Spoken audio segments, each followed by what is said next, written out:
Conformément au règlement intérieur du Conseil de Paris, je donne la parole à Monsieur Emmanuel Coblence, président de la 6e commission.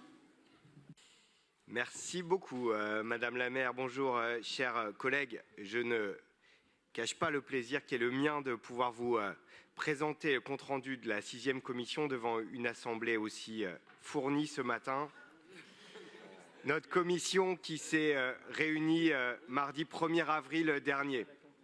Ce fut l'occasion pour nous de faire le point avec notre premier adjoint, Patrick Bloch, tout d'abord sur l'état des discussions en cours entre la ville et le gouvernement concernant le régime dérogatoire des décharges de direction d'école à Paris, un régime dérogatoire auquel nous sommes tant attachés, vous le savez.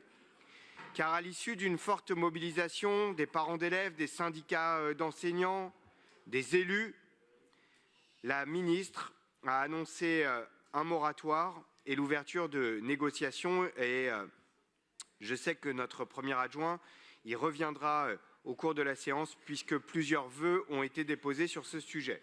En 6e commission, nous avons évidemment également évoqué les fermetures de classes, toujours trop nombreuses. Lors du dernier CDEN, le rectorat n'a reculé que sur une vingtaine de fermetures alors que 150 fermetures de classes sont toujours envisagées pour la rentrée prochaine. C'est évidemment beaucoup trop, en particulier après les saignées que nos écoles ont déjà connues lors des dernières rentrées scolaires. Là encore, nous aurons l'occasion d'y revenir dans quelques minutes. Nous avons enfin évoqué avec Joanne Coissy les nouveautés en matière de politique de la petite enfance à la suite de l'entrée en vigueur de la loi plein emploi qui a fait des communes les autorités organisatrices de l'offre d'accueil du jeune enfant. Des conséquences très concrètes, nous pourrons les constater à l'occasion de l'examen des délibérations des FPE 133, 134 et 135 notamment. En dehors de ces sujets, nous avons eu, comme toujours, l'occasion d'échanger sur les principales délibérations portées par les adjointes et les adjoints.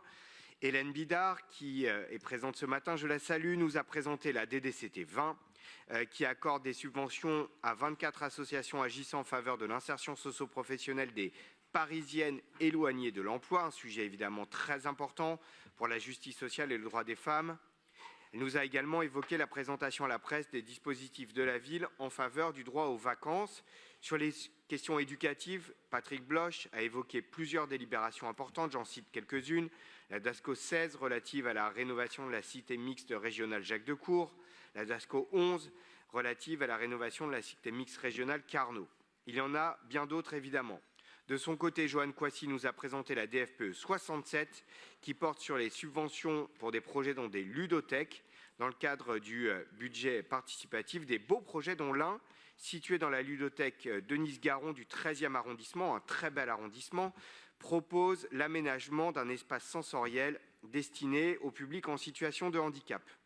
Marie-Christine Lemardelet a évoqué quant à elle la situation de l'enseignement supérieur et de la recherche, en écho notamment à deux vœux importants liés à la situation des universités et de la recherche aux États-Unis que nous aurons l'occasion d'examiner tout à l'heure. Voilà, chers collègues, j'oublie évidemment beaucoup de choses, mais c'était un compte-rendu synthétique de la 6e commission. Je vous remercie.